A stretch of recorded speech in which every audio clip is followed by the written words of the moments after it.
हा व्हिडिओ बघा एकदा. माझ्या समोर गाड्या बघा. तुम्हाला काय म्हटलं, मी रील स्टार आहे. मी सामान्य माणूस नाही. मी सामान्य माणूस नाही. काय रील स्टार आहे?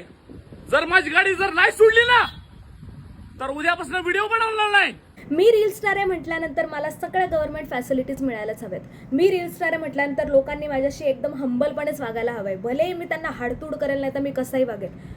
ही कुठली मेंटॅलिटी आहे? म्हणजे का बरं आणि कशासाठी? म्हणजे आपण स्वतः आपल्याला एक फ्री तिकीट मिळावं यासाठी अक्षरशः 50-100 लोकांना फाट्यावर मारू शकतो. आणि त्यानंतर मी रील स्टार आहे, मला जर ही फॅसिलिटी मिळाली नाही तर मग मी व्हिडिओ बनवणं बंद करेल. काही हरकत नाहीये. आपण आता कॅमेरासमोर उभे आहोत म्हणून लोक आपल्याला पाहत आहेत. आपण जर कॅमेरापासून दूर झालो ना तर लोक आपल्याला विसरून जातील. आणि रील स्टार आहे पण आपण एक मोठे ऍक्टर नाही होत अमिताभ बच्चन सारखे की आपण कोणालाही कसेही वागवू शकतो. आणि सगळ्यात महत्त्वाचं म्हणजे आपल्याला जर असं वाटत असेल ना की आपल्याला फ्री तिकीट मिळावं तर फास्टॅग काढा ना. आपला सरळ सरळ पैसे त्यातून कट होतील. आपला आपण निघून जाऊ शकू. आपल्याला तिथे थांबायची गरज नाही पडणार.